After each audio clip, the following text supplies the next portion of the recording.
बेटे समझ लेते हैं न्यूक्लियस क्या होता है। तो न्यूक्लियस को हम लोग एक और नाम देते हैं control room of this cell. ठीक है, क्यों कहते हैं? क्योंकि बेटे जैसे हमारे बॉडी में ब्रेन होता है ना, तो ये ब्रेन क्या करता है, पूरे होल बॉडी को कंट्रोल करता है। तो उसी तरीके से जो सेल होता है, सेल के अंदर जो न्यूक्लियस होता है वो क्या करता है कि पूरे सेल को कंट्रोल करता है। So that's why the reason it is known as the control room of the cell. तो इसकी डिस्कवरी किसने की, सबसे पहले इस पे बात कर लेते हैं। तो नाम है रॉबर्ट ब्राउन। कब की?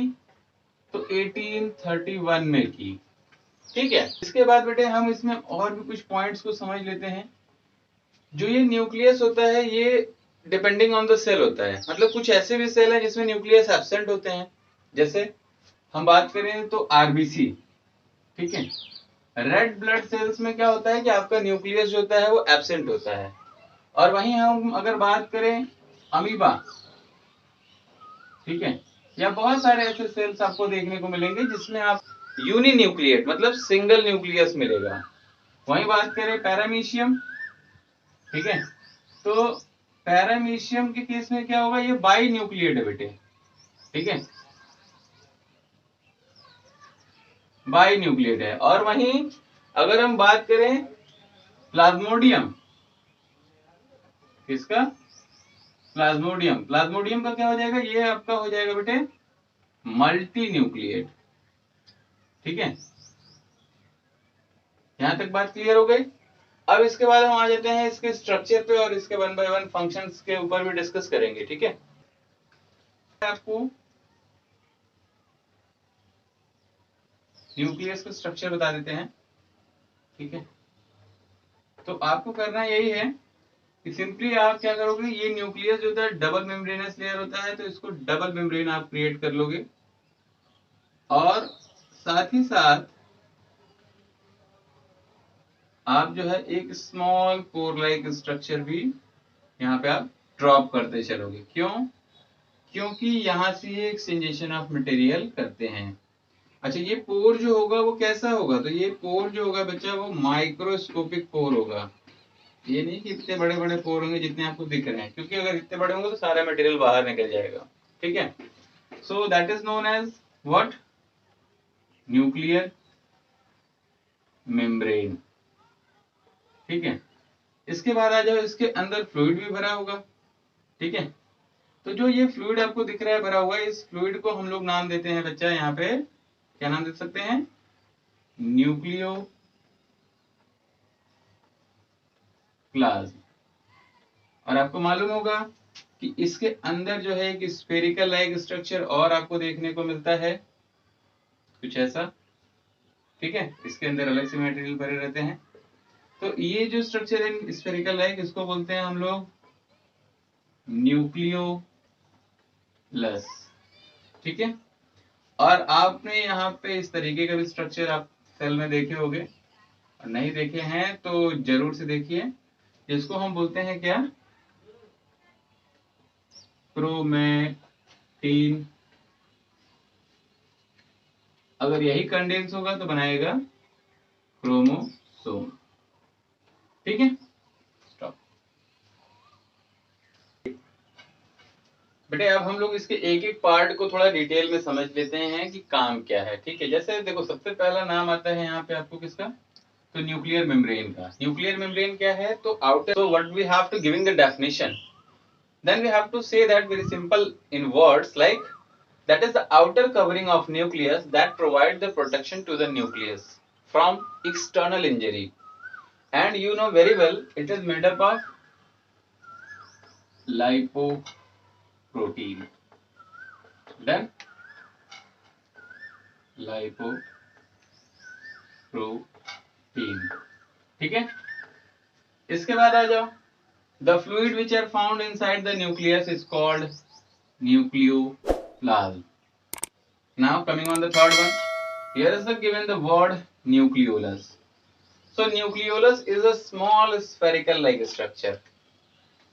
Its first function is given there to control the nucleus, and the second function is given there to produce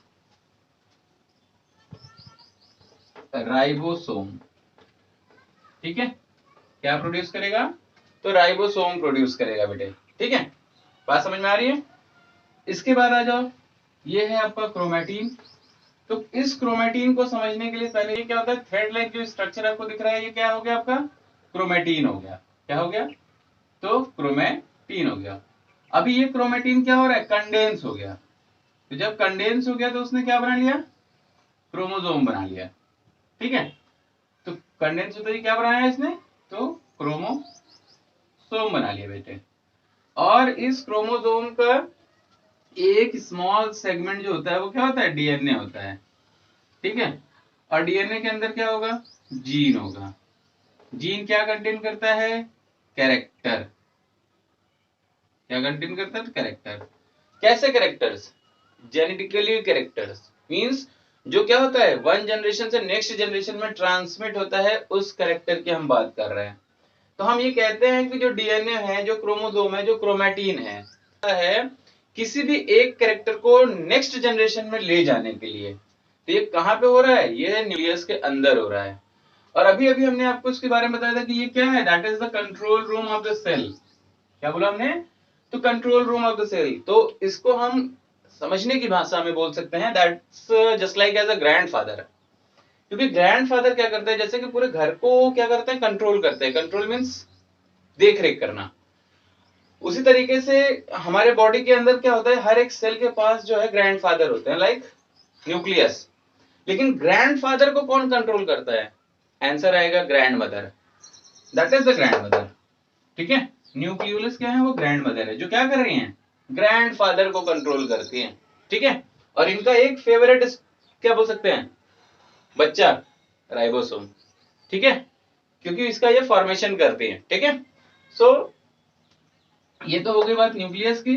और रही बात क्रोमेटिन की, तो क्रोमेटिन क्या होता है? थ्रेड लाइक स्ट्रक्चर होता है जो कंडेंस होकर के बच्चे क्रोमोसोम बनाता है। और इसका एक स्मॉल सेगमेंट जो है डीएनए बनता है, जिसके अंदर जीन होता है। और जीन क्या करता है कि कैरेक्टर्स को कंटेन करता है। ठीक है, बात समझ रहे हैं? तो जो जीन कैरेक्टर को कंटेन करेगा, वही कैरेक्टर्स क्या होते हैं? वन जनरेशन से नेक्स्ट जनरेशन में आपको ट्रांसमिट होते हैं। दैट्स व्हाई द रीजन हम आइडेंटिफाई कर सकते हैं कि नहीं, आपका फेस आपके फादर से, मदर से मैच करता रहता है। ठीक है, या ग्रैंडफादर या ग्रैंड मदर मीन्स किसी ना किसी से फेस, हाइट, है ना, सारी चीजें मैच करती है। तो किसके कारण होता है ये? तो आपका जीन के कारण होता है, डीएनए के कारण होता है, क्रोमोसोम्स के कारण होता है, क्रोमैटिन्स के कारण होता है। ठीक है, अच्छा, क्या पूरी तरीके से हम मैच करते हैं अपने पेरेंट्स से? आंसर होगा नो। व्हाई? क्योंकि 50% character will be moving from the genetic reason, genetic means from this way, and 50% from the environmental factor. ठीक है, इसलिए जो है आपको थोड़ा चेंजेस, वेरिएशन देखने को मिलता है। तो एक बच्चे ने मेरे से ये भी क्वेश्चन किया कि सर क्या वेरिएशन इंपॉर्टेंट है? आंसर होगा यस।